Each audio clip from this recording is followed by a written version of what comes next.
Hi, my name is Michael Waits, and we are back on India Game Changer. Today we have Ravi Jitani, a co-founder at Countingwell, with us. Ravi, thank you so much for coming on the show. And before we jump into the main part of today's conversation, let's give our listeners a little bit of your background for some context. Thanks, Michael. Much appreciated to have me here on the show. Thank you. My name is Ravi. I'm co-founder of Countingwell. It's a maths learning platform for middle school students. Bit about my background. I've been born, brought up in Northeast, a state called Assam. I grew up there. I did my schooling in Hyderabad, went to Delhi for my college, did couple of years in IT consulting, Okay. and then went abroad for around 15 years. Oh, wow.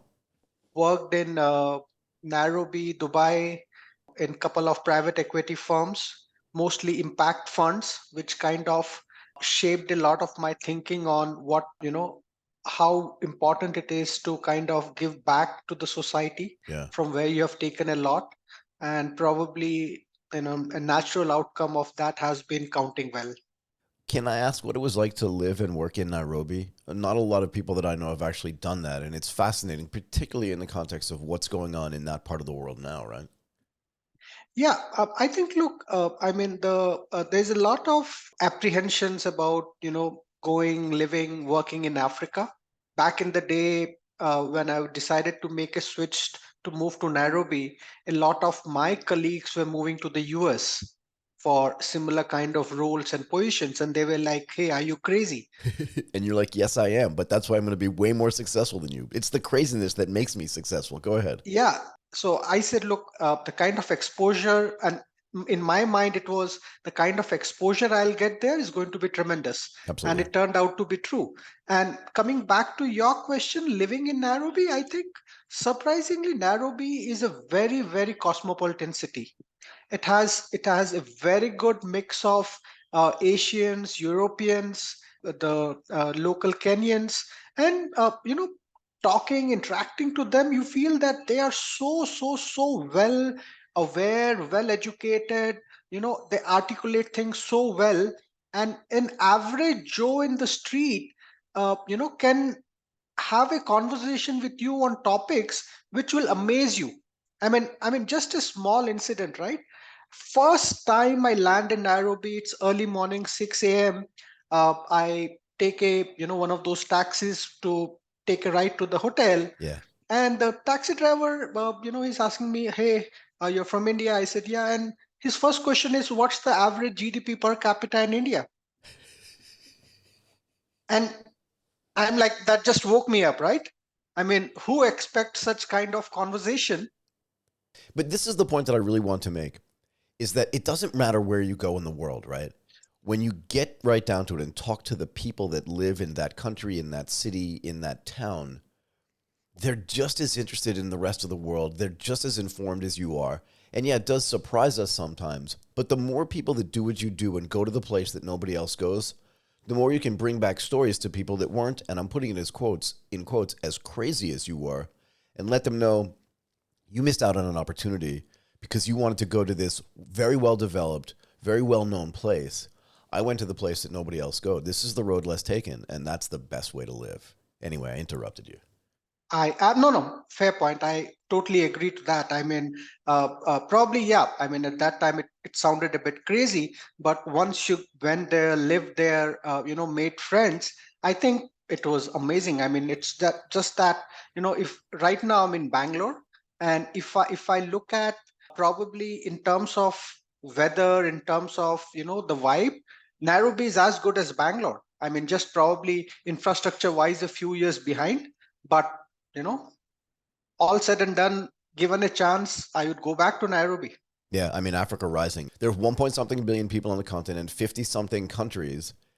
In a way, it's like a microcosm of India, which is also 1 point something billion people, 50 states or Absolutely. 51 states, right? It's really interesting.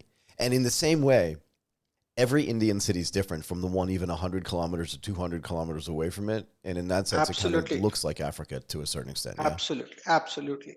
Okay. Let's talk about what brought you home right? After being away for so long, what was the pull to come back to India? And what were some of the things that you said you learned from being in an impact fund that you wanted to transfer back? Look, I think coming back to India was very natural to me. I mean, to me, even though I was staying out of India, I never really moved mentally outside India. I was still in India. Fair enough. And also, I think kind of places I stayed, I didn't go into the heart of West, where the lifestyle is very different. I was in Nairobi, I was in Dubai, and these Right. places seem like extension of India. In a way, you right? know you know what I mean, Yeah. right? Yeah. Yeah. So I never felt I was actually living outside of India, unless at once a month when I would get the paycheck. That's the only day I felt I was outside India. I won't even ask you what that means. That's really funny though. Yeah. So to me, coming back was natural. I mean, obviously, family played Right. a big role in it. But also, I think to me, a large part of it was that working in impact fund, I saw society in a different way. I realized how capital, how smart capital, how technology can transform societies, Yeah. right? And how it can help people elevate from their levels to a different level. And you really see the impact it has on people on the ground. I mean, yes, on the paper everybody can create impact, but when you are in a place like Nairobi and you kind of go and visit some of the companies where capital has been deployed, and you Right. see how it's not it's kind of impacting the entire ecosystem. Yeah. And it's weird, right? Once you've seen it, you can't unsee it. And then you look at the world through a completely different lens. Yes. Exactly. So at the back of my mind was, hey, you know what, I need to kind of give back to the society. But my personal experiences also kind of, as a child growing up, when I was in school, part of the Indian education system, maths was something that I was very good in the classroom setting, but never really translated into good marks, right? Okay. And I realized that, maybe I'm doing something wrong, which nobody's able to pinpoint, hey, this is what you're doing wrong, right? So to me, all of this started coming together when I was in Dubai in 2014. I did my executive MBA at INSEAD. That also kind of, we had a class of around people from 20 different nationalities. The firms that I worked in, had similar kind of mix of people. So all of it really, came together, and I said, one way to give back and be a part of that is kind of get into education, and maths being such a structured subject, and it's a life skill. So how could you kind of bring it all together and create a platform for kids to understand better and kill that phobia of maths, which is big. I mean, not just in India, globally. Everywhere. I want to talk a little bit about math and math education just in the public schools, at least my experience. I loved math like you did. And it was, again, one of these things where once you saw like how it could work, you could never unsee it, and you see it everywhere, right? And we can talk Right. about that too in a second. But I do remember plenty of the kids in my calculus class in high school, all of whom were really smart, way smarter than I was, would constantly ask the teacher, like, okay, I understand how to do derivative equations, but when am I ever going to use this? Like, why do I Right. even need to know this? Right. Right. And I think that the way math is taught, at least I'm probably 25 or 30 years older than you are, right? But at least math, the way it was taught to me, what it didn't make it seem useful, which is sad because math to me is like music. It's Right. not invented, it's discovered. Just think about this, right? Like there are many places in nature, I mean, all of nature is math at some level, but where the math just exists, right? Pi is the perfect example of this, right? It just exists in nature. We just had to figure it out so that then we could figure out how to calculate the circumference of a circle and the area of a circle and all this other stuff. But once you see it, it's there. So I agree with you. It's like the most impactful thing you'll have in your world. It is a life skill, and everybody should know how to do math better than they do because it'll change the way they look at the world. Talk to me about the founding of Countingwell, who you work with to found it, and then what the like short to medium term to long term goals are for building this because it's really important. Yeah. Yeah, absolutely. I mean, look, just to reflect upon what you were just talking, right? Fundamentally, I realized that when math is being taught in the classrooms, there's a huge emphasis on calculations only. You're just taught, hey, how to multiply, how to add, how to divide, but not necessarily, as you rightly said, taught on how it is applied in real life, Yeah. right? And I'll give you a very simple example that kind of set the foundations for counting well. So this is back in 2018-19. We were when just conceiving counting well, and one of the theses we had is, look, calculation is something that kids are very smart at. They know how to calculate, right? But I think the problem is not calculation. The problem is beyond that. Do they understand the context? Do they have comprehension abilities to understand what is needed? And a simple example, right? This is 11-year-olds, grade 6 students. We did kind of an experiment where we asked around 1,000 kids in different setups, what is 768 divided by 8? Right? Simple. What is 768 divided by 8? And we got 90% of the students got it right. Right. Now we asked something same in a slightly different. We asked them, there are 768 students in a school, 1 out of 8 have a computer at home. How many of them have computers at home? Right. Right?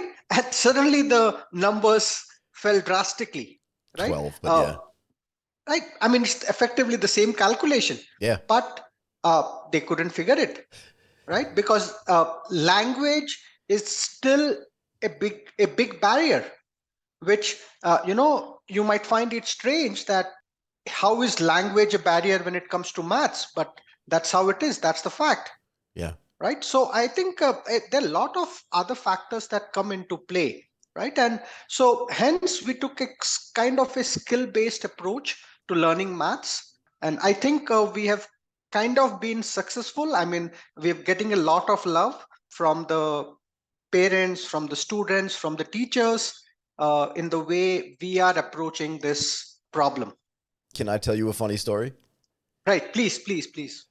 So I have very similar feelings to you about mathematics. I think about it a lot. As a matter of fact, I can't stop my brain from calculating things. If I see like 6 dots in a row and 5 dots going down, I just think 30. You know what I mean? That's just what my brain does without me even thinking about it. Yeah. When my daughter was 14 or 15 years old, she was in high school here in Bangkok, and I was always trying to implore her to understand exactly the point you're making, that math is everywhere, and if you know how to use it, your life is just so much better. And I gave her the example of going to a restaurant. I think you'll find this quite funny, actually. And I said, look, need to make sure you have enough money by knowing what you're buying, and then what the other fees and what the taxes is on top of it. And she was like, okay, no problem. Kind of dismissed me, although she did well in school. Yeah, very well. One day she called me from a restaurant in the mall here. And she's like, Michael, I don't have enough money to pay for this. And I said to her, like, we talked about this, right? If you know what you buy and you just calculate the tax on top of it, you should have enough money. So I get there and I just said it to her again. And she said, I didn't know there was a service charge. So she was basically saying to me, I knew how to do it and I did it right, but I didn't know there was this extra thing. So it's very funny. But I think you're right. If you teach people in the right way how to do it, they'll always do it. Tell me how Countingwell works. We have seen a huge boom in edtech pre-COVID, during COVID, right? I think, I mean, you've had a lot of success stories from India when it comes to edtech globally. I mean, Yeah. globally successful stories. But I think one common thread among them have been they've all been very consumer centric. That means I'm talking of in the K-12 segment, in the school segment, lot of the solutions, the likes of Byju's and all of them have been hugely successful, but they have developed solutions for the consumer directly, for the student directly, Got it. right? I would say where how the first generation at tech players kind of focused on and looked at solving the problem, right? Now, what we felt is that as we were conceiving counting well, as we were going through the journey, that if we want to create the impact, the kind of impact that we want to create, Right. I think we need to build a solution that works not just for the student, but teachers also have to benefit out of it. Yeah, so you're flipping it upside down, right? Yeah, because you see, ultimately, if you look at the education system in India and parts of developing world, emerging world, everywhere, most of the industries are not data driven, but schools are still not data driven. They're still driven by hunch, by experience, by what we wanted to do was kind of create a platform where we empower the teacher with data for better decision making, number one, and at the same time kind of create a personalized learning environment for the student. So, and that's how we kind of build a platform that gives the teacher the tools to make their learning or teaching more effective in the classroom setting. Yeah, this is such a great idea. Now that you're saying it, I hadn't thought about it before, but you're right. And again, I'm going on my own experience, which is slightly older, but still, the teacher would be in front of the class teaching the same exact thing to the same 25 or 30 kids without knowing who in the class specifically. I'm sure they'll grade the tests and stuff, but even when they're grading the test, there's not enough data retained for them to understand where they're falling down and where they're not falling down. And it should inform how the teachers teach as well. If it makes a better manager to have more data for the people that he employs or she employs, then it has to make a teacher better in the same situation to have more data so they can teach better. But also, like you said, personalize and customize, like, oh, maybe Bobby didn't get this one part clearly because he's missing it here, and then focus on that for him. This is a killer idea, no? Absolutely. A lot of us are used to assessments in the classroom, which are assessments of learning, that they assess you just to grade you or pass you or fail you. Yeah, But what we are doing is assessment for learning. That means assessments to identify gaps in learning and then use that to kind of further develop remedial plans. So it's not necessarily just to say, hey, you are great. It is to give that environment to figure out where, as you rightly said, where is Bobby lacking, where is Ravi lacking. Can I create 2 or 3 cohorts, and based on that kind of do personalization. yeah. I mean, I've always thought you want to teach kids how to learn, and frankly, adults as well. You want to teach people how to learn. The Right. facts are, you're kind of indifferent to the facts, and in the same way, you're kind of indifferent to the calculations. You just want to teach them how they can learn. And if data informs that, the learning is going to have to be so much better. I'm really curious what the revelation was for you and your team, right? Because it is upside down from the way most stuff gets taught, right? And the Right. second thing is, what was the reaction from the teachers in the school systems when you said this may be a better idea? What we have seen, there has been a massive cultural change post COVID. One is working for us, one is kind of going against us, right? What's working for us is suddenly the teachers got used to technology during the COVID world. They don't have the technology phobia that they had probably, Right, pre COVID, right. right? So, one, the willingness to adopt is very high. And when they see a platform like this, the initial reaction is wow, I love it. Yeah, because it helps them so much, right? Right. But on the other hand, there was so much of exposure for the children on technology side with the mobile apps and tabs, and so there has been some restraint by the parents. I don't want the kids to get exposed to, I want just them to go out and play rather than learn on a tab or a platform. Right. So I think it's an interesting position to be, and I think we'll kind of working our way through navigating those challenges to solve it. So the reaction has been very good. I mean, teachers love it. I think it's just a matter of figuring out how to scale it and make it work. What is the status of the business right now? When you said it was founded, what, in 2018? What's the status of it now? Like, and how do you see it growing? So it was not founded in 2018. 18, 19, 20 is when we were kind of doing a lot of experiments, making sure that, are we building something right, talking to people. So we first came to market in 2021. So it's been a couple of years now. I would not say we are where we wanted or where we had envisioned ourselves to be. We never are, but There yeah. have been Yeah, there have been a lot of challenges and learning as we go along. But I think my state of my reading of the situation right now is that we've got a good product, and we are taking the school route, going to the schools, approaching them rather than taking the B2C route. We are going B2B right now, considering what the market sentiment is. At a certain section of schools, they are loving what we do and would want to adopt it, right? What we are still trying to figure out is how do we scale this. I mean, it's currently a lot of feet on the ground model, where you have to go knock at the school, show them the product, get through a pilot and all of that. It's a process, right? We still need to figure out how do we kind of short circuit this and scale this. Look, it's a common problem. You're dealing with an institution at scale that is very conservative and frankly should be, right? They shouldn't be making massive changes every day in the way that things get taught. It's a long game, and it should be. Yeah, absolutely. It's a I mean, if I have to put an outsider view, I would say it's a very boring business.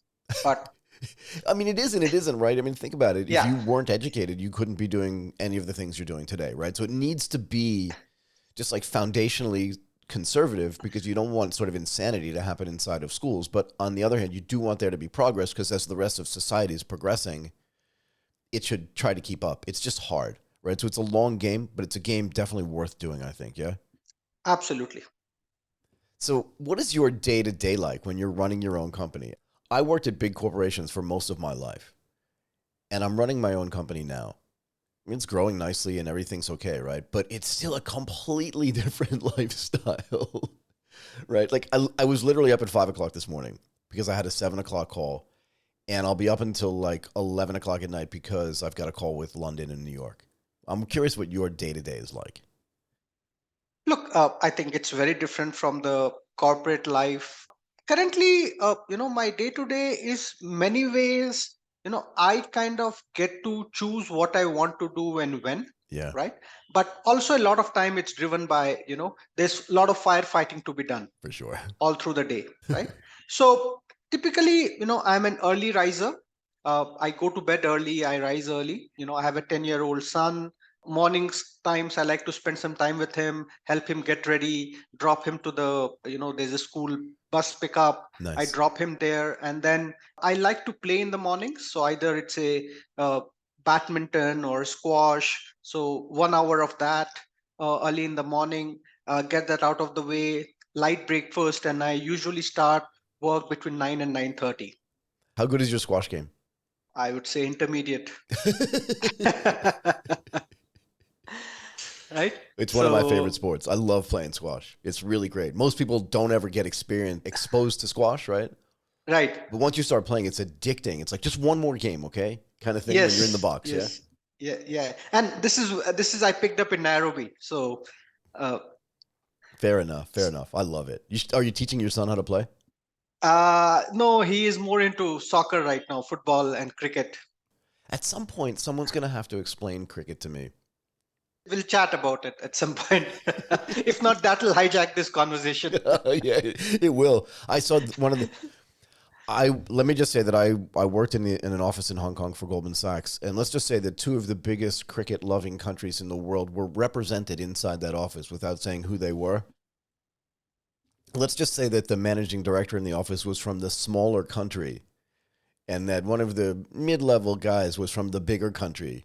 When the cricket match between those two countries was on, it was almost like there was no managing director and there was no level because they were really going at it. The cricket following is like it's a different level completely. Absolutely. I can relate to that. Having worked in Dubai, I was in a similar situation. So I can totally relate what you are talking about, even if I don't have to name the countries. And Exactly, you know exactly what I'm talking about. it's obvious. It's pretty obvious, particularly to you and me. Right. So, like, what have you learned along the way, and where do you see Countingwell going? If you could predict where it was going to be in 5 years, right? We talked about it being a long game. Tell me where you think it goes and the impact you think it's going to have. Definitely, I think it's a long game. I think what I've realized is the education space, you will start seeing the power of compounding. as you go along. It's not instant. It's not No. e-commerce, Yeah. right? Yeah. Yeah. So you have to be patient. Number one, what we are working on and what we are developing is a global opportunity. It's not just a India opportunity, Yeah. Not at right? all. It's a global opportunity for sure. Go ahead. Sorry. It's a global opportunity. The way we have built it and match is global. Similar kind of problems everywhere. I see this us definitely going outside India once we've got some credibility within India. So Middle East is a natural extension. Yeah. Parts of Africa is natural, and look to even go towards the US and Europe at some point. So I definitely see that as a way forward for us as we kind of grow Countingwell. Number one. Number two, another insight that we have figured out as we have gone through and interacted with multiple parents, kids. Parents don't necessarily get excited by the fact that, hey, I'll make your child good at math. That's fine. They think probably the school will do that job. That's school's responsibility. Right. Not much. But the moment I kind of link it to a larger career aspiration, that's when it gets excited. Yeah. We did an experiment where we packaged some maths concepts in a course called financial literacy for kids, where we were teaching them maths around savings, interest, all of this, but bundled it in a different. And suddenly we saw a lot of parents are wanting to kind of enroll for that course, right? Exactly. So I think what we have learned along the way is that then it needs to be packaged and marketed much better, and linked to a larger career aspirational. So make it an aspirational offering, right? And that's when people relate to it. So, and it kind of boils back to the conversation that we were having earlier, that what is the application of it? Right. How do I use this? So I think the moment we are able to do that and tell the parent, because ultimately you see the parent is also part of the same system. Even they Exactly. don't know where it is used and how it's used. Right. So the moment we create applications and say, this is where it's used, and this is how it will help your child as they, step into the big bad world after their education, that's when it starts kind of relating to them. Perfect. And Ravi, that is the best way to end this conversation. Ravi Jitani, co-founder of Countingwell. This is really important stuff you're working on. Keep going. Really good stuff, man. Thank you. Thanks. Much appreciated, Mike.